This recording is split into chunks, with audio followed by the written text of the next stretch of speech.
আমার ভাইরা নবীকে তালাশ করে পায় না, নবী গর্তের ভিতরে পড়ে গেছে। ওই মাইয়ার দলের ইবনে কামিয়ার দলের আমার ভাইরা আমার নবীকে লক্ষ্য করে গর্তের ভিতরে তীর মারতে শুরু করে দিছে। আমার নবীর প্রেমে উত্তেজিত হয়ে ওই যোগ্যতা যেই সাহাবীর মধ্যে প্রতিমাত্রায় ছিল আমার নবীজির কাছে ছিল, ওই সাহাবী কয় না রে না, আমি সাহাবী দুনিয়ার জমিনে বেঁচে থাকতে আমার নবীর গায়ে তীরের আরেকটা আঘাত লাগতে পারে না। টান দিয়ে জামার বোতামটা ছুড়ে দিয়ে কয়, তীর যদি চালাইতে হয় আমার বুকের মধ্যে চালারে, আমি বেঁচে থাকতে আমার নবীর গায়ে লাগতে পারে না।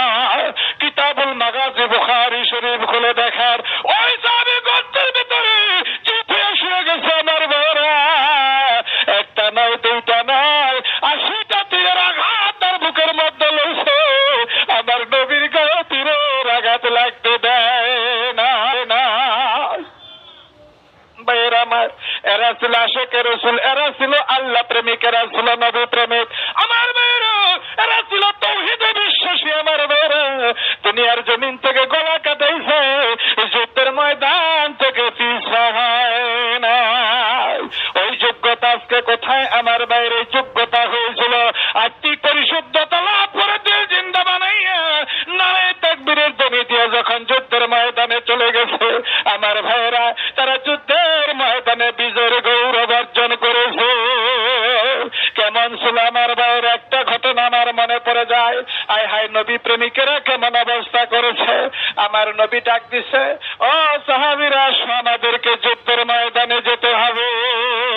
আল্লাহর নবীর ডাকে সাড়া দিয়ে আল্লাহর নবীর সামনে এক এক করে 3000 সাহাবী হাজির হয়ে গেলেন। লাব্বাইক ইয়া রাসূলুল্লাহ, লাব্বাইক। আমার নবীর কাছে হাজির হয়ে গেছে, কি করতে হবে আমাদেরকে তিনি নির্দেশনা দেন। আল্লাহর নবী বলে, আমি আজকে কথা বলবো। আল্লাহর নবী ব্রিফিং দিতেছিলেন যুদ্ধ সম্পর্কে। আমার সাহাবীরা রে, আজকে এমন একটা বাহিনীর মোকাবেলায় তোমাদেরকে যুদ্ধের ময়দানে যেতে হবে, সেই বাহিনীর সৈন্য সংখ্যা হলো 1 লক্ষ। 1 লক্ষ সৈনিক আধুনিক অস্ত্র শস্ত্র সুসজ্জিত হইয়া আমাদের উপর আক্রমণ করার জন্য তৈরি হয়ে আছে রে সাহাবীরা। এমন একটা বাহিনীর মোকাবেলা আজকে তোমাদেরকে যুদ্ধের ময়দানে যেতে হবে। মাত্র 3000 সাহাবী, তাওহীদে বিশ্বাসী আমার ভাইরা, রিসালাতে বিশ্বাসী, আত্মশুদ্ধ দুর্জিন্দা নামাজ হুজুরি দিলওয়ালা সাহাবীরা টকবক করতেছিলেন, ইয়া রাসূলুল্লাহ হুকুম দেন, আমরা যুদ্ধের ময়দানে চলে যাব। আমার নবী কয় না গো না, যাও তোমরা বাড়িতে ফিরে যাও, বাড়ি যাইয়া তোমরা বিদায় নিয়ে আসাও। আমার নবী আরো বলতেছিলেন, সাহাবীরা রে, এই যুদ্ধের ময়দানে প্রথম সেনাপতির দায়িত্ব পালন করবে হযরত যায়েদ বিন হারেস। আমার রাসূলের পালিত পুত্র হযরত যায়েদ বিন হারেস যদি যুদ্ধের ময়দানে শহীদ হয়ে যায়, দ্বিতীয় সেনাপতির দায়িত্ব পালন করবে জাফর বিন আবু তালেব। জাফর বিন আবু তালেব যদি যুদ্ধের ময়দানে শহীদ হয়ে যায়, তৃতীয় সেনাপতির দায়িত্ব পালন করবে আব্দুল্লাহ ইবনে রাওয়াহা। আব্দুল্লাহ ইবনে রাওয়াহা যদি যুদ্ধের ময়দানে শহীদ হয়ে যায়, চতুর্থ সেনাপতি তোমরা নিজেরাই নির্ধারিত করে নেবে। এবার আল্লাহর নবীর সাহাবীরা বুঝতে পারলেন নিশ্চয় তারা যুদ্ধের ময়দানে শহীদ হয়ে যাবেন, কেউ ফিরে আসতে পারবেন না। তবু সাহাবীরা কই বিদায় দেন, আমরা যুদ্ধের ময়দানে চলে যাব, পিছপা হবে না।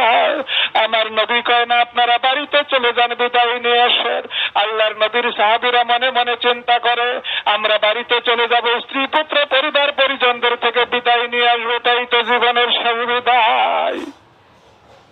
যায়েদ বিন হারেস কয়, ইয়া রাসূলুল্লাহ, ইয়া হাবিবাল্লাহ, আপনি আমার অভিভাবক, আমার অন্য কোথাও যাওয়ার দরকার নাই, হুকুম দেন যুদ্ধের ময়দানে চলে যায়। আমার নবীজি এবার ডাক দিয়ে বলছে, আপন চাচাতো ভাই আমার ভাইরা জাফর বিন আবু তালেব, যে জাফর বিন আবু তালেব আবিসিনিয়ায় হিজরত করেছিলেন। আমার ভাইরা, যে জাফর বিন আবু তালেবের কোরআনের তেলাওয়াত শুনে ওই বাদশা নাজ্জাশী চোখের পানি ছেড়ে দিয়ে জর্জর করে কাঁদছিলেন আর বলছিলেন, ও জাফর রে, যা তুই তেলাওয়াত করে আমারে শোনাইলি, তা যদি সত্যি হয় মুহাম্মদ আল্লাহর নবী, এর মধ্যে কোনো অবিশ্বাসের কিছুই নাই। আমার ভাইরা, সেই নবী আমার এবার জাফর বিন আবু তালেবকে বলছে, যান বাড়ি থেকে বিদায় নিয়ে আসেন।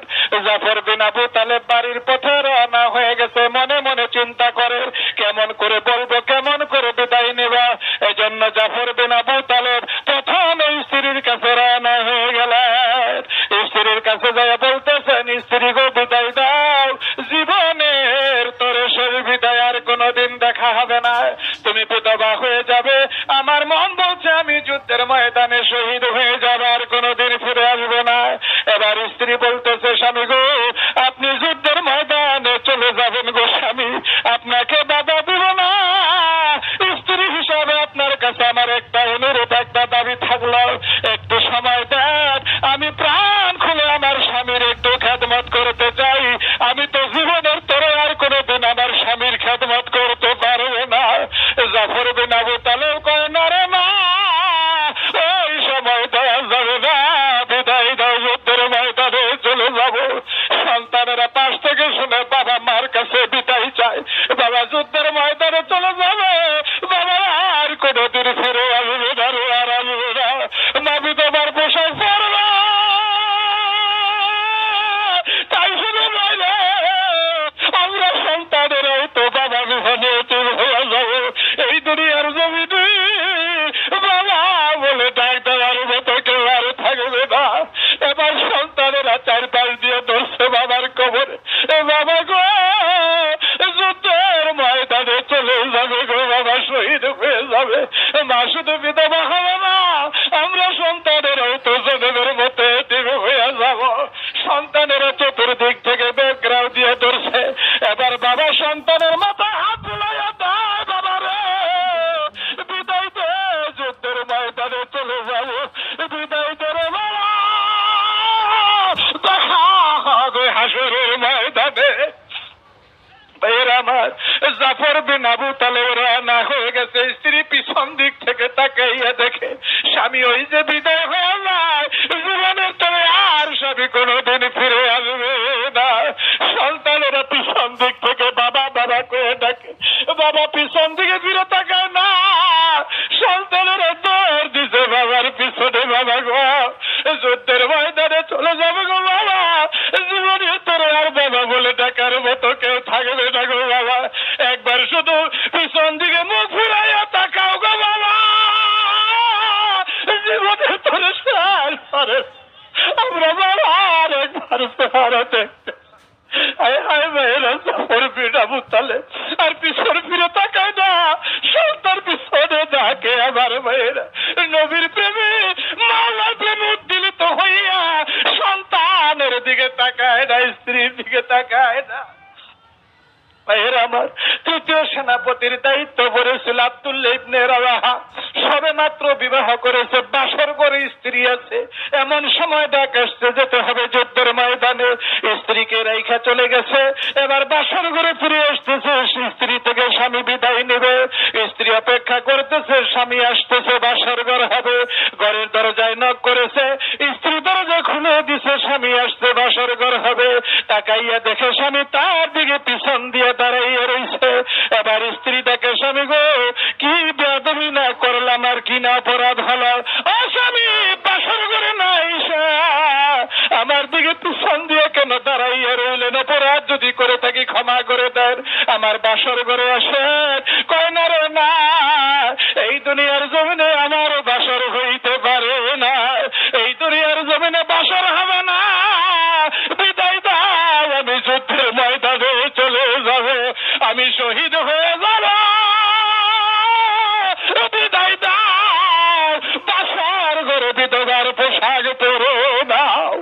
স্ত্রী চোখের পানিগুলি ছেড়ে দিয়া কই, স্বামী গো বাসর ঘরে বিধবার পোশাক পরে আমার কোনো দাবি নাই, আমার কোনো আপত্তি নাই গো স্বামী, একবার শুধু আমার দিকে ফিরে তাকান, আজ তো আমি আপনার চেহারা ভালো করে দেখি নাই, আমার স্বামী যদি শহীদ হয়ে যায় কেমন করে আমার স্বামীর হাসরের ময়দানে চিনব, এজন্য একটু পিছন ফিরে তাকাইয়া দেখা, আমার স্বামী যেন আমি হাসরের ময়দানে চিনতে পারি।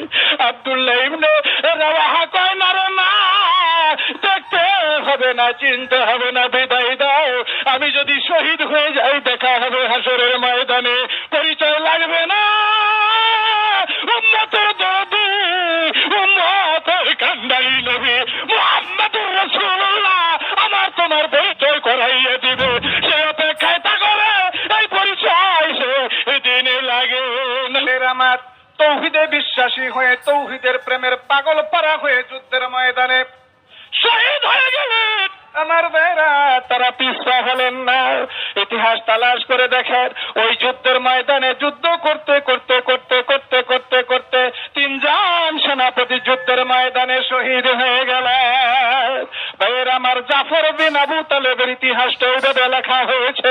যুদ্ধের ময়দানে দায়িত্ব পালন করতে গিয়ে কচু কাটা করতে করতে কাফেরদের মধ্যে ঢুকে পড়লেন।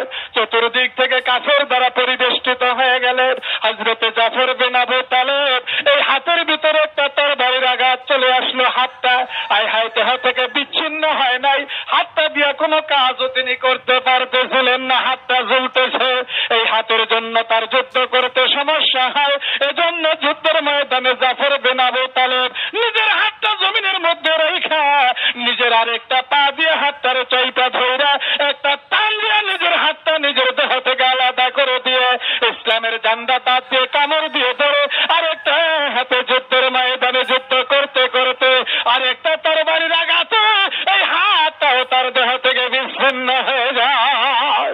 তবু ভাইয়ের আমার, ইসলামের জান্ডা কামড় দিয়ে ধরে আছে এমন সময় ওই কাফেরদের তরবারির আঘাতে তার দেহ থেকে মাথাটা বিচ্ছিন্ন হয়ে জমিনের ভিতরে পড়ে গেছে। তবু দাঁত দিয়ে কামড়ে ছাড়ে নাই। ওই অবস্থায় ইসলামের জান্ডা যুদ্ধের ময়দানে উত্তোলন করে রেখেছে। ও আমার ভাইয়েরা, পরবর্তীতে চতুর্থ সেনাপতি হযরতে খালিদ বিন ওলীদ নির্বাচিত হয়ে খালিদ বিন ওলীদের নেতৃত্বে পরে যখন আবার যুদ্ধ শুরু হয়ে গেল আমার ভাইয়েরা, মাত্র 3000 সাহাবী 1 লক্ষ খ্রিস্টান সৈনিকের মোকাবেলায় যুদ্ধ করে করে আমার ভাইয়েরা যুদ্ধের ময়দানে সেই দিন বিজয়ের গৌরব অর্জন করেছিলেন। ও ভাইয়েরা আমার, আজকের দুনিয়ায় আমরা যদি ওই রকম তৌহিদের উপর পরিপূর্ণ বিশ্বাসী হতে পারি, ইস্তেকামাত থাকতে পারি আমার ভাইয়েরা, আমরা যদি রিসালাতের উপর প্রতিষ্ঠিত হতে পারি, আমরা যদি আল্লাহ আল্লাহ রাসূলের কালেমা নিজেদের ভিতরে বাইরে পুনঃস্থাপন করতে পারি আমার ভাইয়েরা, আবার আমার দ্বারা আপনার দ্বারা এরকম একটা জামাত দিয়া আল্লাহর দুনিয়ায় আল্লাহর দিন কায়েম হয়ে যাবে আমার ভাইয়েরা। ইতিহাস তালাশ করে দেখেন, আল্লাহর নবী মক্কি জীবনে একটা বাহিনী তৈরি করেছেন, যুদ্ধের ময়দানে জীবন দেওয়ার বাহিনী আমার ভাইয়েরা। যে কোনো পরিস্থিতিতে পরীক্ষায় পাশ করার মতো একটা বাহিনী তৈরি করলেন। মক্কার জীবনে যেই বাহিনীটা তৈরি হলো আমার ভাইয়েরা, মদিনার জীবনে গিয়ে তাদের দ্বারাই প্রয়োজনে যুদ্ধ হয়েছে আমার ভাইয়েরা। মুসলমানের আক্রমণাত্মক যুদ্ধ করে নাই, মুসলমানেরা প্রতিরক্ষামূলক যুদ্ধ করেছে। আত্মরক্ষামূলক যুদ্ধ করে মুসলমানেরা দুনিয়ার জমিনে টিকে রয়েছে। দুনিয়ার জমিনে তাদের দ্বারাই দিন প্রতিষ্ঠিত হয়েছে। ওই রকম একটা বাহিনী তৈরি না হওয়া পর্যন্ত আমার ভাইয়েরা দুনিয়ার জমিনে আল্লাহর দিন কায়েম করা যায়